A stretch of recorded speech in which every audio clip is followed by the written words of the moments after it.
आज रामनवमी है, देश उत्सव मना रहा है, लेकिन पश्चिम बंगाल में रामनवमी पर सियासत गरमाई हुई है। पश्चिम बंगाल की सीएम ममता बनर्जी के रामनवमी पर दंगा वाले बयान के बाद से सियासत तेज हुई और मंगलवार को प्रधानमंत्री मोदी ने तृणमूल कांग्रेस पर हमला करते हुए कहा कि टीएमसी ने रामनवमी में बाधा डालने की साजिश की कोशिश की है।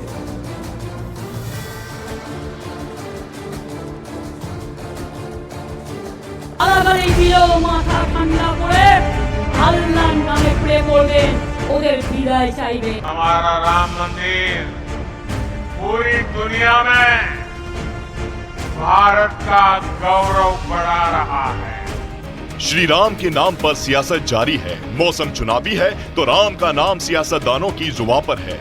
राजनीति की तरकश से धर्म के रंगे तीर निकल रहे हैं। एक दूसरे पर ऐसे तीरों से हमले हो रहे हैं। पश्चिम बंगाल इस धर्म युद्ध का अखाड़ा बना हुआ है, जहां से राम के नाम पर दंगे की बात उठी और फिर सियासी दंगल में मजहबी ताल ठोकी जाने लगी। আমি সংখ্যালঘু ভাই বোনদের বলবো, যদি দেখেন স্লোগান দিচ্ছে 17 তারিখ ওটা ওদের দাঙ্গা করার দিন, আমি মনে করি ওটা মানুষের সম্মানের দিন হোক, ঐক্যের দিন হোক। গালাগালি দিলেও মাথা ঠান্ডা করে আল্লাহর নামে প্রে করবেন, ওদের বিদায় চাইবেন। पश्चिम बंगाल की सीएम ममता बनर्जी वो शख्सियत है जिन्होंने 30 साल के वामपंथी शासन को बंगाल की धरती से उखाड़ फेंका और फिर वामपंथी दलों को पश्चिम बंगाल में जमने नहीं दिया। लेकिन पिछले कुछ सालों से ममता बनर्जी को सियासी जंग के मैदान में असली तपिश भारतीय जनता पार्टी से महसूस होती है। लिहाजा श्री राम के नाम पर उनके लिए चिढ़ की वजह बनते बनते अब सियासत का हथियार बन गया है। लेकिन मुसीबत ये है कि भारतीय जनता पार्टी ममता बनर्जी के इस हथियार को अपना हथियार बना लेती है और वहां पर जोरदार हमला करती है। टीएमसी ने हमेशा की तरह यहां रामनवमी उत्सव को रोकने की पूरी कोशिश की, सारे षड्यंत्र किए, लेकिन जीत सत्य की ही होती है। ये वोटों के ध्रुवीकरण की सियासत है या तुष्टीकरण की सियासत है, या फिर सिर्फ और सिर्फ विरोधी दल को जनता के दरबार में गुनहगार के तौर पर पेश करने की चाल है। सियासी अखाड़ा है, सबसे बड़ा सियासी दंगल है। ऐसे में होने को कुछ भी हो सकता है, मतलब कुछ भी निकाल सकते हैं। लेकिन राम के नाम पर चल रही जुबानी जंग में श्री राम किसकी नया पाल लगाएंगे, इसकी आखिरी चाबी तो जनता के हाथ में ही है। यहाँ जो शोभा यात्रा सब निकलेगा वो भव्य होगा, पूरा प्रदेश भगवा हो जाएगा। हमारी मुख्यमंत्री महोदया, दुर्भाग्य है हमारे कि वो हर तरह से विघ्न डालने की कोशिश कर रही हैं। कभी बोलती हैं कि दंगा होगा। मुख्यमंत्री महोदया, आप कैसे बोल सकती हैं दंगा होगा? यदि आपके पास दंगा का कोई खबर है, दंगाइयों को रोकिए। आप, हम लोग को सबको पता है ना पथराव कहां से होता है, किस मकान के छत से होता है।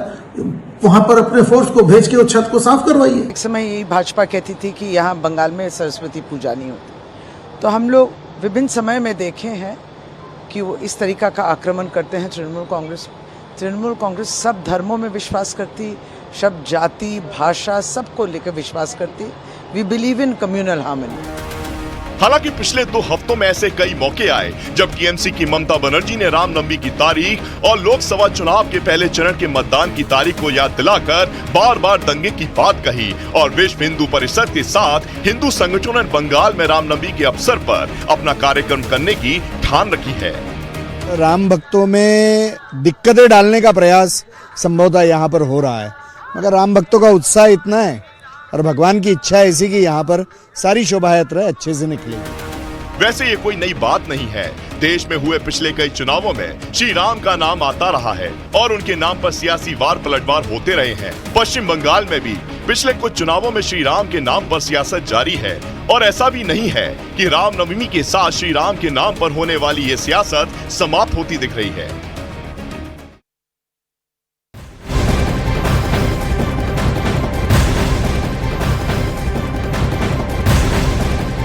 आप कि अब डबल वहां पर नहीं दिखाई देते हैं, अकेले दिखाई दे रहे हैं। इनके प्रत्याशी होर्डिंग से गायब हैं और चुनाव के बाद होर्डिंग पे जो अकेले हैं वो भी गायब हो जाएंगे और सफाया होने जा रहा है। इनका एक ही नारा है, झूठ बोलने का और लूटने का। लूट और झूठ भारतीय जनता पार्टी की पहचान बन गई है। पेपर लीक कितने हुए हैं? 1-2 होते तो ठीक था, लेकिन 10 पेपर लीक हुए। और मैंने कई मौकों पर वो बात बताई कि अगर एक परिवार के हम केवल 3 सदस्यों को मान लें, जिस व्यक्ति ने परीक्षा लिखने की तैयारी की, जो परीक्षा नहीं दे पाया पेपर लीक के कारण, और उसके माँ बाप को अगर हम जोड़ लें, तो ऐसे 60 लाख नौजवान हैं। 60 लाख नौजवानों का भविष्य अंधकार में डाल दिया। और अगर 60 लाख का गुणा करें हम 3 से, 1 करोड़ 80 लाख, और 1 करोड़ 80 लाख को अगर हम डिवाइड कर दें 80 लोकसभाओं से, तो भारतीय जनता पार्टी का 2,25,000 वोट हर लोकसभा में कम हुआ है। इसलिए एक भी वोट के दिन हमें सावधान भी रहना है। अगर हम सावधान रह करके मतदान करेंगे और अपने बूथ की चौकीदारी करेंगे, तो भारतीय जनता पार्टी का सफाया होगा। आने वाले चुनाव में, ये देश का चुनाव है, देश की जनता बदलाव चाहती है, और बदलाव की हवा पश्चिम से उत्तर प्रदेश से चल रही है। और मुझे पूरा उम्मीद है आने वाले समय में इंडिया गठबंधन और नई सरकार देश में दिखाई देगी। शुक्रिया अखिलेश जी। राहुल जी।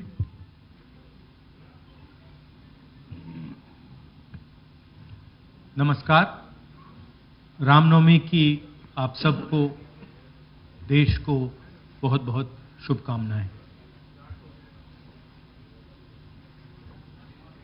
ये चुनाव विचारधारा का चुनाव है।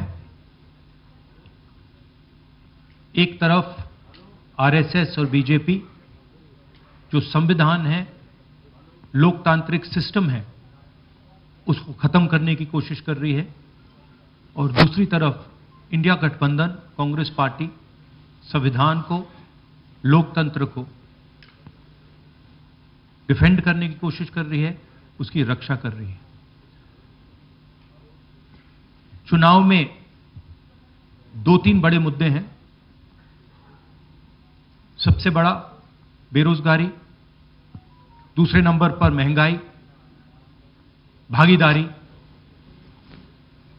मगर बीजेपी 24 घंटा डिस्ट्रैक्शन करने में लगी रहती है।